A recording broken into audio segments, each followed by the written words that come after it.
As the prophet of esports, I rely on trustworthy and meaningful data every day.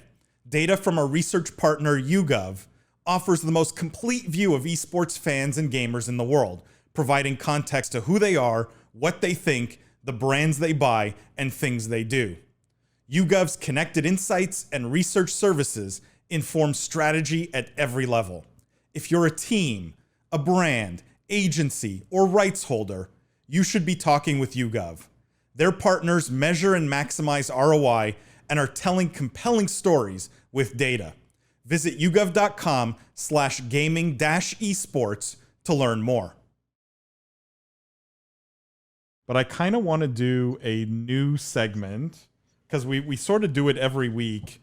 But let's make it official. And let's put our tinfoil hats on, okay? Yeah, but it's not really a new segment unless you have a fancy animation for it. I thought for sure this segment was going to include Kerwin the Bulldog, and now I'm pissed. Here, hold on. Is this better? Here, tinfoil hats on. There we go. No, you need to use the soundboard, Paul. Can you just include Kerwin at any point? I'll get you a photo of him in a tinfoil hat, and we can do like his spinning face for the segment. We should call it TFG. That should be our segment. But this is a story that I think at least I saw coming. But I would love the tinfoil hat theories on why this happened, okay? And the story here is Tony Petitti stepping down as president of sports and entertainment for Activision Blizzard. So this was Bobby's big time hire from Major League Baseball. 12 years growing Major League Baseball. And he was hired August 17th, 2020. And now he's stepping down. He was supposed to be heading up their media and esports business, basically. He was their president of sports and entertainment. So who here has a theory on why, what are we? We're like 9 months into his stint at Activision Blizzard. This was a very high profile hire. Where did this fall apart? Does anyone have a tinfoil hat theory here? Paul, you introduced this segment. Can you do your tinfoil hat first? I think we're all a bit intimidated by you're like so eager. You're like, does anyone have a theory? No. Anyone? I don't. I'm really curious. I actually don't. I really am curious what. I would have never hired him in the first place, so I'm struggle with the theory on this one. That's kind of the point here. Yeah, I don't know how things are. My theory, but he came in with all these great ideas, and he was going to transform Activision Blizzard Esports, and Activision's just a recalcitrant company, and they couldn't bring in his amazing new theories that were just too revolutionary and would have rocked the boat too much, and so it just was like oil and water, and he was too revolutionary to fit in at Activision. Okay, it's a theory. I like it. So, just by the way, Christian says you can send me your address. I'll send you tinfoil hats. Then you can turn it into an NFT. Now we're talking. Christian. William, you were going to say something. I want Jimmy to go. Jimmy.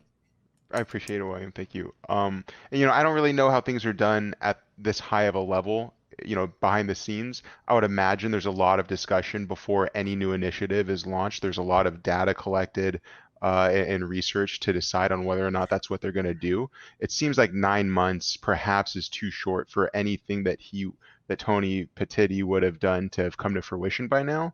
So I do actually, I know it's a joke, but like the oil and water thing, it sounds more perhaps like it was a clash of personalities, or it was just a bad behavioral fit where, he got the job because maybe in a one-on-one environment or in a friendly environment with Bobby Kotick, there was something there, but then in the workplace environment, it didn't come across as well. Guys, I want to make this less about the person because I'm sure he's obviously very accomplished and smart and a good guy, but it's mentioned in this article, and it's sort of mentioned so quickly that you can gloss over it. But I think I was deadly curious when I read this, what this actually means. But it says in the article that, and this is from their official statement, Activision Blizzard and Tony Petitti, president of sports and entertainment, have parted ways. In connection with Tony's departure, we may invest in a venture which is unrelated to esports, but cannot share details at this time. I did catch. I remember reading that and actually being like, "What does that mean? What are they investing in?" I mean, maybe he's starting a business. Maybe it has something to do with sports. It's got to be gaming related, right? I bet it's media related. If I had to guess, I mean, obviously we're now wildly speculating. Before we. That's why it's the tinfoil hat segment. Now I'm wildly speculating, but it's fascinating. I mean, the way that's written, you don't throw that in there unless they are obviously investing in some business that this guy is either starting or part of, because otherwise, why the hell would you put that in there? Yeah. So obviously that's the case. Now the question is, now we wildly speculate what that business is.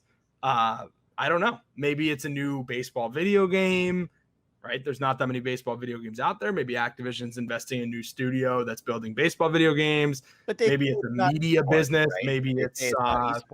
Maybe it's sports betting. I don't know. It's kind of the hot topic these days. It's not esports, right? He said it's specifically not esports. It's unrelated to esports. So it probably is gaming because it's Activision. So I would assume it's gaming. But it's not esports. So I don't know. It's got to be a game or a media property, but that would sort of be esports. It's interesting. It definitely makes this less of like a cut and dry, hey, we hired this guy, it didn't work, and more of like a, maybe this guy came and has some good idea, and now he's starting a company, and we're going to hear more about it. Not to encourage further tinfoil hatting, but isn't the replacement the chief revenue officer? Am I right? Did I also read that? Brandon. Correct. Correct. That's super interesting, though, that you put your revenue officer over your esports division. What does that say about Activision Blizzard's confidence in esports moving forward? Because you could read that as extremely positive. Actually, I would read it as extremely positive. You read that as positive. Maybe I would read that you could read that as negative too, right? Like, hey, this property's really struggling. We need our chief revenue officer to go in there and actually generate some revenue. I mean, whatever, but I think it's not important enough to put in direct line with the COO or the CFO, but or Bobby. But hey, you could have this guy who's Brandon Snow, a couple of rungs down. He'll be in charge of it. It won't be Daniel or Dennis or anyone. We'll put. Let me just read these comments, guys. Ramsey says acquisition down the line. Well, they're investing in this thing, is what they're saying, which is also weird for a public company to just, I feel, throw that in there, right? We may invest in a venture, but cannot share details at this time. It's very interesting. It's awfully vague for a very large public company to put out something like that. In the press release too. It's important enough to be mentioned, right? It almost wants to read as he's going away for a reason. We'll tell you more. You know what I mean? It's also they didn't really need to put out a press release on this period. The guy, he wasn't that senior that they really needed to put something out here. Oh, Yoshi has an interesting theory. Weird alternative form of golden parachute. So why did you get a golden parachute after 9 months? We fired you. You have probably had some big contract, right? Yep. Instead of having to tell the market we paid you, $25 million for 9 months of work. I don't know, right? That's actually crazy, because then couldn't you amortize it as an investment on your isn't that a better for the company too? I don't know. No, we're really into the tinfoil theory. Yoshi, that's a really. I mean, I highly doubt they paid him $25 million. Are you crazy? I don't know. My point is, it's not. I think it's an interesting idea. It's possible, but I don't know. Chris says Activision is way too in control of our esports media. There was no press on this versus his hire. This is also true, right? It didn't get nearly as much play.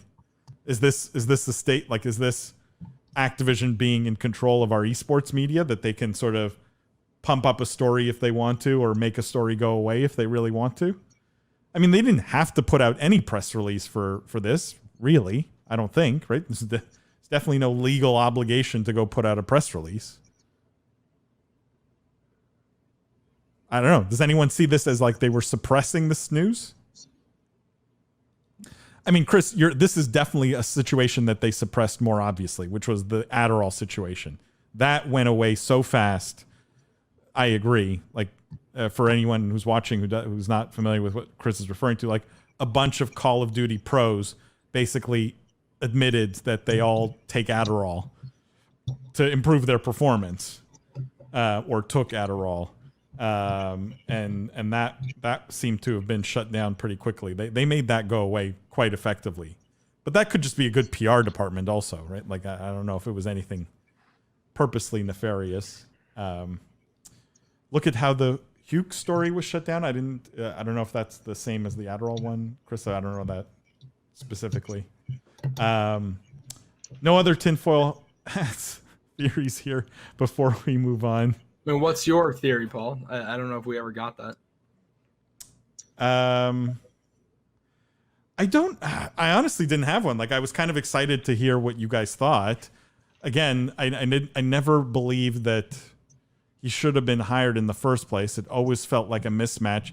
I just think, I think the simplest theory is probably the one that goes on here. Like, what has been the turnover with Activision Blizzard executives, and especially in and around esports? Like, how many commissioners have they gone through, head of esports? Like, we're talking like 3, 4, 5 of them by now, right? At least, of these sort of top hires that have What's turned. interesting is that they made Joanna the president. She's in charge of all of Call of Duty now, which is interesting. Remember, she got hired from the NFL to be the commissioner of the Call of Duty League.